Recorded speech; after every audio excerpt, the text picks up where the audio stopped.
Welcome back to Washington Watch, the website, TonyPerkins.com. Again, stay in touch with us. Text the word STAND to 67742. That's 67742 to make sure you stay in touch with us. All right, and the whole reason is the left has made the most of the invasion of the Capitol connected to some supporters of President Trump. Now, they are using this to rapidly accelerate their goal. This has been underway for a long time, but they're accelerating their goal of silencing conservative voices in America. Alex Stamos, a former executive with Facebook, was on CNN, I believe yesterday, saying this. We have to turn down the capability of these conservative influencers to reach these huge audiences. There are people on YouTube, for example, that have a larger audience than daytime CNN, and they are extremely radical and pushing extremely radical views. And so it's up to the Facebooks and YouTubes in particular to think about whether or not they want to be effectively cable networks for disinformation. And then we're going to have to figure out the OANN and Newsmax problem. You know, that these companies have freedom of speech, but I'm not sure we need Verizon, AT&T, Comcast, and such to be bringing them into tens of millions of homes. The OANN and Newsmax problem, the fact that there is competition out there bringing conservative viewpoints. You know, here's the question. Are conservative voices going to go away quietly? Now, here to answer that question, Christopher Ruddy, CEO of Newsmax. Mr. Ruddy is a noted journalist who launched Newsmax in 1998, which apparently has become too successful. Christopher, welcome to the program. Well, Tony, thank you for having me on. You are a great conservative, and I appreciate you continuing the good fight. Well, thank you. Let me ask you this. Why are you being targeted? Are you too successful for the left? Well, I think there's a lot of reasons. You know, Newsmax has been around for a while. We started with Newsmax.com online, and then our TV network, Newsmax TV, started 5 or 6 years ago, and I think a lot of people ignored it. The left ignored it overnight in their minds, but we've been doing this for 5 years. We have become a major force. We're now the fourth highest-rated cable news channel in the United States, and about Nielsen says 25 million people watch Newsmax TV regularly, and we know that through OT. We're on every major cable system. Just check your cable guide, and if they don't have us, certainly call your cable system, tell them you want us. But we're on every major OTT platform as well, YouTube, and our viewership is getting very close when you add all of the OTT and cable with a CNN and Fox.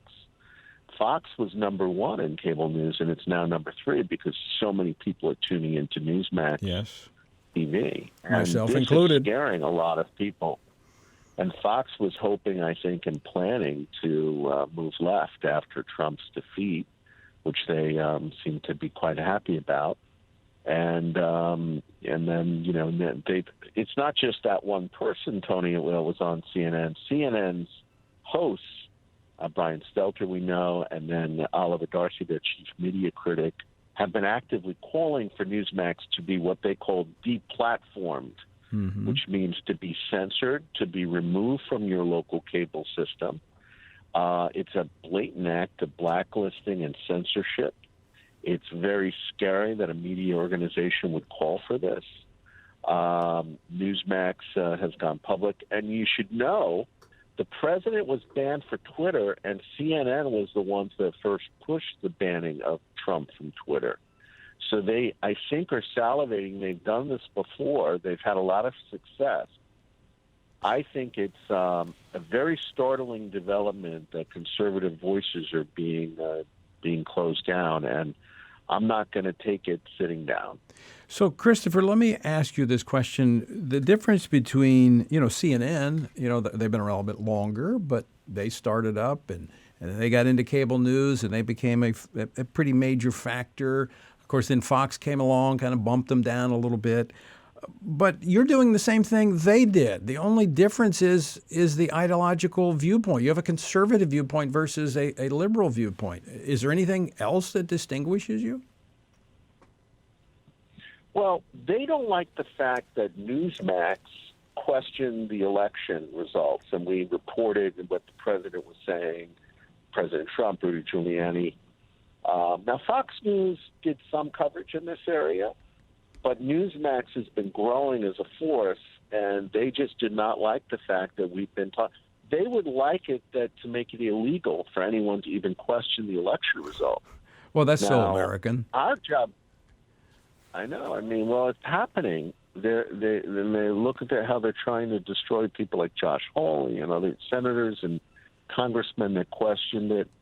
And look, there was massive voting irregularities, we know, with the mail-in ballots. Yes. Using COVID, that millions and millions of ballots were done by mail. The processes were different. They changed the rules. I think it's fair for conservatives to question that, not only for Donald Trump's election, but for future elections. Absolutely. I mean, that's what Newsmax. That's how we work in this country. You question these things, you get to the facts, but you cannot get to the facts if you can't have the conversation. Today, the president, Tony, gave a farewell address. I was shocked. Newsmax was the only news network. Fox didn't even carry it. And his farewell address. We're, I should tell you, going to be re-airing it tonight on the Greg Kelly Report Show, which airs at 7 p.m. and 10 p.m. Eastern Time. It's a very powerful address. But, I could see CNN and MSNBC. But we're becoming the alternative. We've had since Election Day, 4 million people have downloaded the Newsmax app on their iPhone or Android, and it's been one of the largest app downloads in history.